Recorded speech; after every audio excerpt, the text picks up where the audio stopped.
মালখানার বিশাল লোহার গেটটা ধীরে ধীরে বন্ধ হয়ে গেল। মুহূর্তেই চারপাশে নেমে এলো এক ঘুটঘুটে অন্ধকার। খেজুর পাতার ঝুড়ির ভেতর লুকিয়ে থাকা রহস্যময় লোকটি ধীরে ধীরে মাথা বের করল।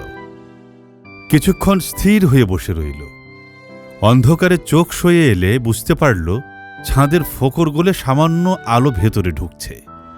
সে নিঃশব্দে ঝুড়ি থেকে বেরিয়ে এলো। মালখানাটা বিশাল, যত্রতত্র নানা ধরনের মালামাল পড়ে আছে। কোথাও কাপড়ের গাঁটরি, কোথাও কাঠের বাক্স, কোথাও মাটির কলস, কোথাও আবার মশলার বস্তা। বাতাসে ধুলো আর পুরনো কাঠের গন্ধ। হঠাৎ তার চোখ পড়ল মালখানার কোণে রাখা বিশাল একটা কাঠের সিন্দুকের দিকে। সে সতর্ক পায়ে এগিয়ে গেল।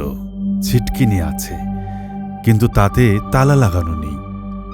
আশেপাশে তাকিয়ে একটা লম্বা লাঠি কুড়িয়ে নিল। ধীরে ধীরে সিন্দুকের ঢাকনাটা তুলল। কোনো শব্দ হল না। ভেতরে ঢুকে ডালাটা নামিয়ে দিল। তবে লাঠি দিয়ে ঢাকনাটা সামান্য উঁচু রাখল, যাতে বাতাস ঢুকতে পারে। ঠিক তখনই ক্যাঁচ ক্যাঁচ শব্দ তুলে মালখানার দরজাটা আবার খুলে গেল। দুজন প্রহরী ভেতরে ঢুকেছে। ডাকাত সদস্য নিঃশ্বাস বন্ধ করে রইল। রক্ষী দুজনের একজন বলল, প্রধান প্রহরীর আদেশ, গাড়িটা ভালোভাবে তল্লাশি করো। খঞ্জর কাশিমের মতো লোক ধরা পড়েছে, তাই কোনো ঝুঁকি নেওয়া ঠিক হবে না।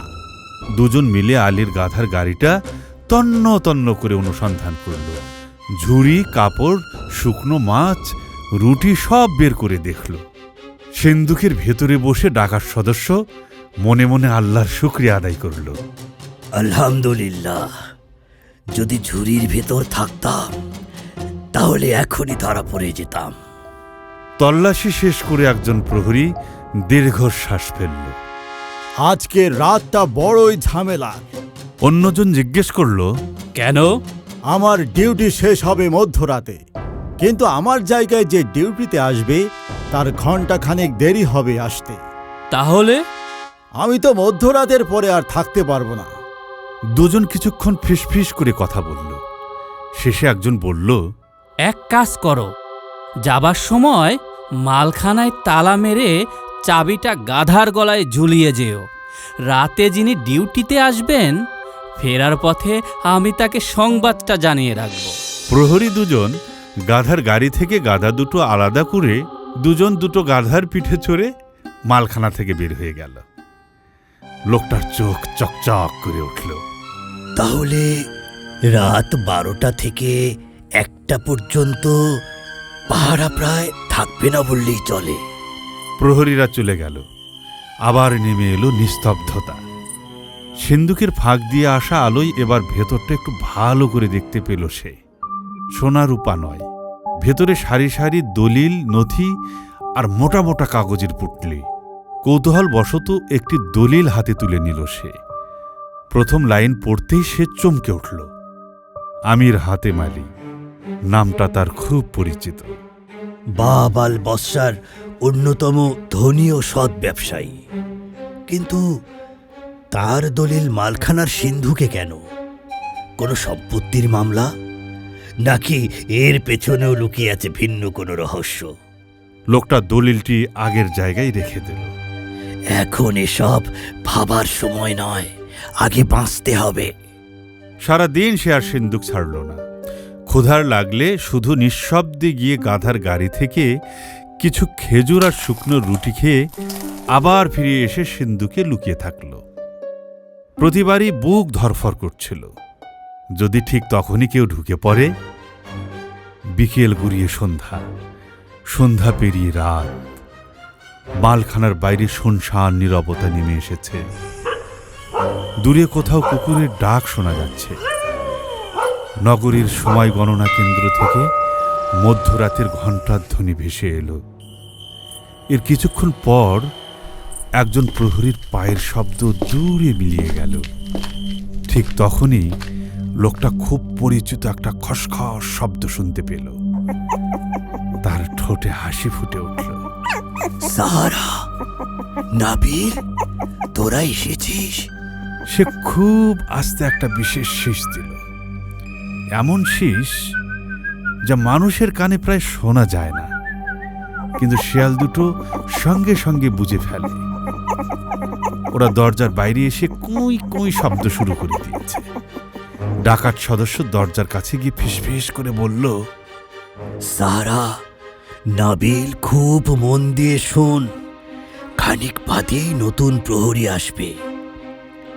নতুন প্রহরী এসে যখন দরজা খুলবে, মালখানার উল্টো দিকে এমন হইচই বাঁধাবি যাতে সে দৌড়ে ছুটে যায়। হাতে এখনো বেশ খানিকটা সময় আছে। মালখানা এই মুহূর্তে একদমই পাহারা মুক্ত। কি মনে করে ডাকাত সদস্য কাঠের সিন্দুকের সমস্ত কাগজের পুটুলি এক এক করে গাধার গাড়ির কোনো একটা ঝুড়ির ভেতরে ঢুকিয়ে রাখল। আবারও নিস্তব্ধতা, প্রহরীর পায়ের শব্দ। কিছুক্ষণ পর ক্যাঁচ ক্যাঁচ শব্দ করে মালখানার দরজা খুলে গেল। নতুন প্রহরী ভেতরে ঢুকেছে। ঠিক তখনই বাইরে শুরু হলো ভয়ঙ্কর হইচই। শেয়াল দুটো চিৎকার করছে, দৌড়দৌড়ি করছে, যেন কারো সঙ্গে লড়াই লেগেছে। প্রহরী বিরক্ত হয়ে বলল, আরে দূর দূর হ, থেকে আসলো এই অভিশপ্ত জন্তু? লাঠি হাতে সে দৌড়ে চলে গেল মালখানার পিছনের দিকে। এই সুযোগ লোকটা এক মুহূর্তও দেরি করল না। বিদ্যুতের মতো ছুটে বেরিয়ে এলো মালখানা থেকে, হামাগুড়ি দিয়ে এগোতে লাগলো সামনে। শেয়াল দুটো মুহূর্তেই হাওয়া হয়ে গেল। নিচু জমিতে হামাগুড়ি দিতে দিতে সে আগাতে লাগলো। অবশেষে পৌঁছে গেল রাস্তার ধারে।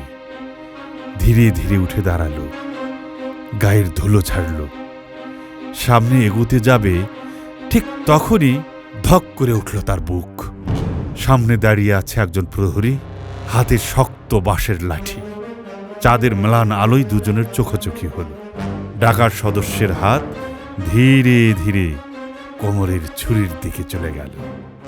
বন্ধুরা, ডাকাত সদস্য কি আসলে ধরা পড়ে গেল, নাকি প্রহরীর সাথে কুস্তি করে পালিয়ে গেল?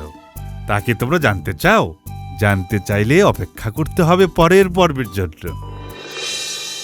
চশমা জাদুর, চশমা জাদুর, চশমা জাদুর চশমা, আলীর চোখে চশমা দেখে চিন্তিত কেন হোশমা। চশমা জাদু, চশমা জাদু, চশমা জাদু, চশমা জাদু, চশমা জাদুর চশমা।